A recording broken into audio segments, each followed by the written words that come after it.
Steve and Kazuya are banned in Dallas, Texas for the whole month of November. Tourney Locator, the premier DFW tournament organization, has decided to experiment with the banning of certain characters, as shown in this graphic. And the results are absolutely phenomenal. In just the first week, entrants more than doubled the average of this past year, and there are hundreds of viewers watching the whole entire local. At first glance, it's clear that this experiment is a success. But I'd like to delve a little deeper into the plethora of local storylines that are occurring. For instance, do the Steve and Kazuya players' results hold up in a post-ban world? Recent results might actually indicate that they do hold up, and that these players are not carried, believe it or not. And are the old players who quit because of DLC coming back? As a matter of fact, multiple old Dallas Smash 4 and even the Brawl legends did come back, and they actually placed top 8. Today, I'm going to dive deep into the temporary post-ban world that Dallas is living in, and explore the many storylines that are emerging. At the very first Ultimate Shockwave of No Neutral November, of which had 91 total entrants, all of DLC Pack 2 were banned. Of course, there are many players who are affected by this ban. They were as follows: Yanni, who mained Steve, Hippo and Skeleton, who mained Kazuya, Johnny, who co-mained Sephiroth, and lastly, Tispai, an Ike and Aegis dual main. The result? Yanni goes 3-2, Hippo goes 2-2, Skeleton goes 1-2, and Tispai and Johnny get top 8. In other words, the Kazuyas and Steves underperformed their seed, and the players who use swords place top 8. It really shouldn't surprise you that the two players that have other mains do well, whereas the other players who have just one main underperformed. The carried allegations shouldn't really be relevant here, and you shouldn't flame the Kazuyas and Steves either. Think about it like this: their character that they've been exclusively playing for the past year, and in the case of Yanni, 2 years, has been banned.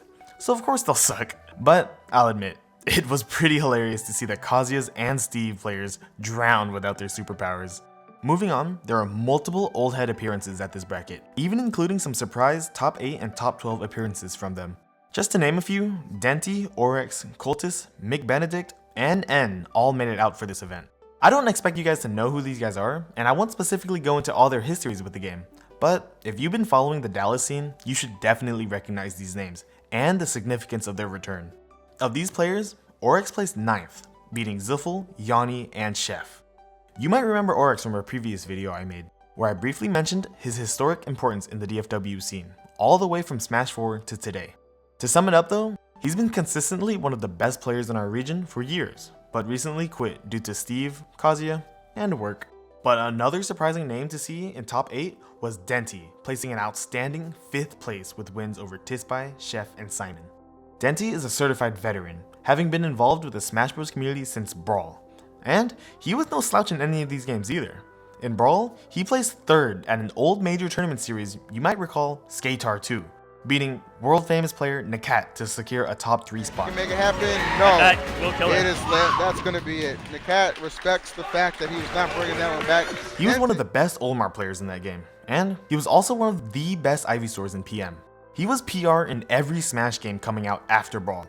In other words, he was top 10 in the region in Brawl, PM, Smash 4, and Ultimate. Denti is a legendary player and historic figure in our scene.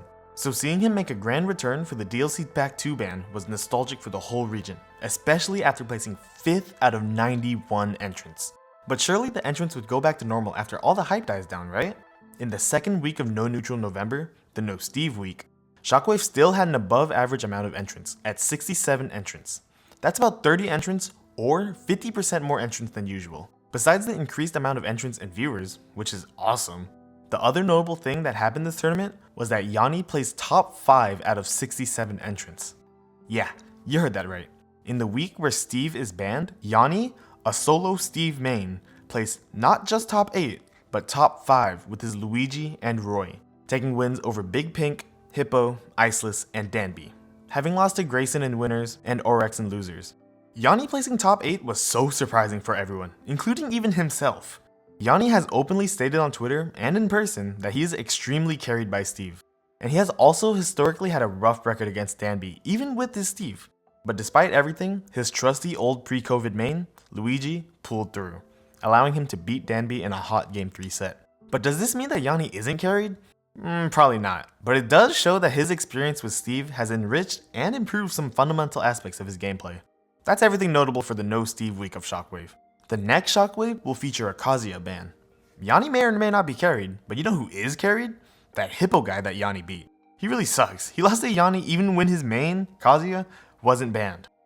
Oh wait, I'm hippo.